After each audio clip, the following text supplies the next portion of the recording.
Hey, Shumi here from OVERDRIVE, and today is that day. Today is the day we ride the 2017 KTM 392. Well, technically all new motorcycle. Let's start with the engine. The engine is, well, not all new in the sense of it being up from scratch. 373cc it remains. They do get a new airbox, and that allows them to make 2 Newton meters more of torque, and that's critical, and I'll tell you why. Horsepower remains the same at 43.5 horsepower, but it's got ride-by-wire. No riding modes of any sort at all. It does have ABS modes, and we'll come to that. The chassis, the basic frame remains the same, the geometry remains the same, the wheelbase is roughly the same, but 2 or 3 things have changed. One is of course the bolt-on subframe. On its own doesn't change the way a motorcycle handles, but it does make it a little bit easier to live with, in the sense that if you damage just the subframe, KTM does not have to change the full frame for you. Suspension is completely new, same 43mm sized forks, but they're completely new internals, open cartridge, and they have quite a dramatic change in feel on the motorcycle, and I'll talk about that. Similarly, completely retuned rear suspension, and KTM have added a small plastic cup that sort of guards the damper rod so that your fork seals should last longer. What else has changed? On the Indian KTM Duke, you will get the handguards. They're not available in any other market.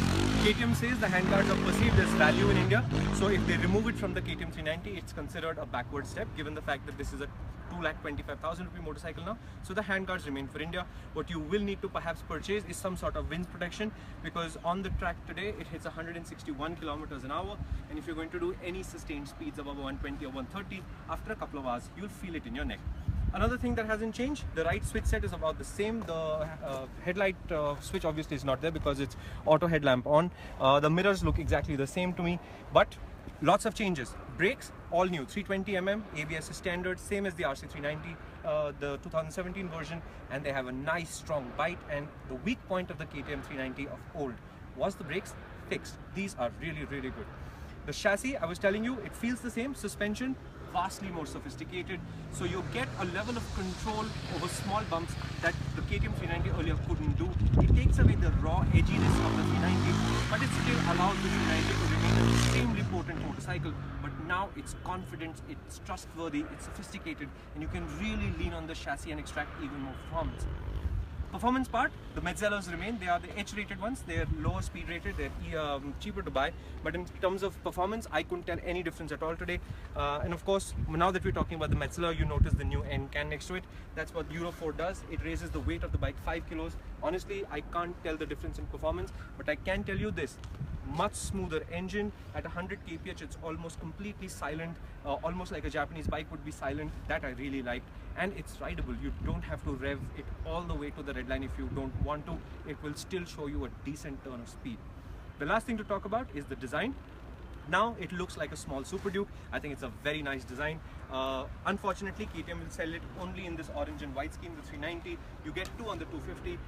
I'm not sure why their bigger motorcycle gets fewer colors, but be that as it may, it remains a flashy, loud Austrian motorcycle. Only Kiska does lines like this, and it's a very attractive motorcycle.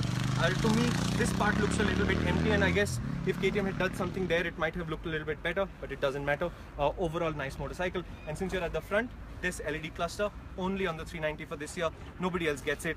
These are the low beams. They have a low power mode that runs this as DRLs, and all 6 illuminate for full power for high beam.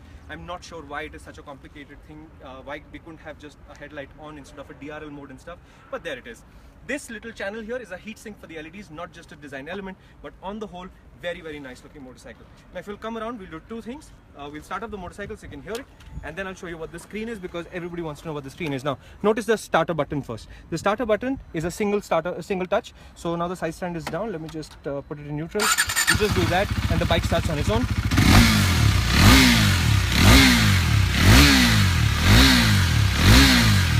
That's what it sounds like. To me, not significantly different from the old KTM, but there is definitely a sense of refinement about it. Now watch this part of the screen carefully. This is how the new shift light works. So when I raise the revs past 6.5, you see the flashing red? The flashing red tells you that you need to be changing gear. You can set 3 shift lights in total. This one is set by the factory. They call it RPM 3. RPM 1 and 2 are user set. RPM 1 flashes just like it did just now. RPM 2, it becomes red and insists that you make a change. The fonts, this font will grow in size as you get faster. You'll see it on the show later. The size increases, so it's more readable, and there's a lot of information here that you can access. Yellows are warnings, and red serious critical warnings come come here. Now if you to go into the menus, you press set. This bike has a lot of stuff. KTM My Ride allows you to pair the phone, control your music. Not all phones work the same way, but minimum is Bluetooth 2.1. Does not transfer your phone book contents. Info, kind of useful. General info gives you the date, the odometer reading, and the battery voltage. I'm not sure when was the last time I looked at battery voltage, but I guess it can't hurt. Warning similarly, simple. For example, right now the kill switch warning is on. I can dismiss it from here. Side stand is also on. Again, we can dismiss it if you don't want it.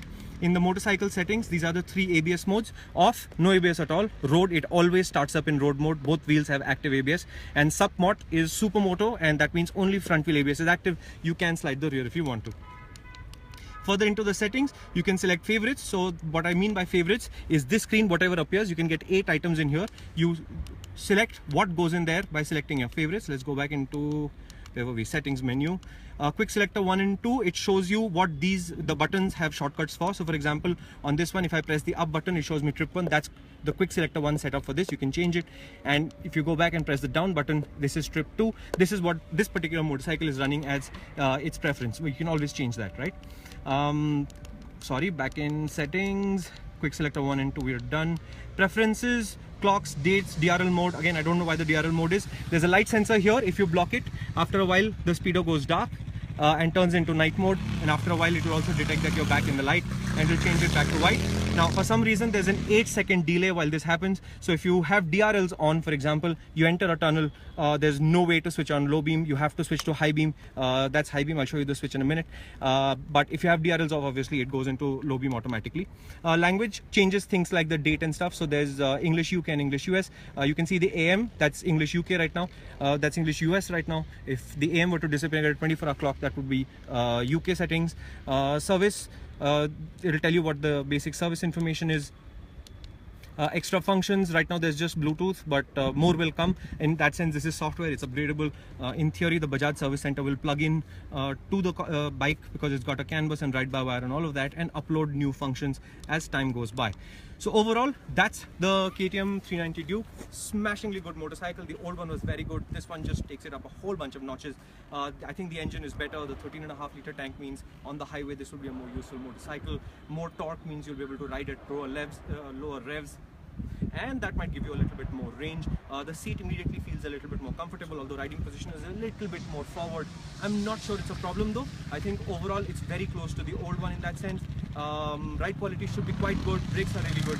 So on the whole, 2.25 lakh rupees, ex-showroom Delhi. It's available now. And I think if you waited to buy a Duke 390, now's a good time to enter the market.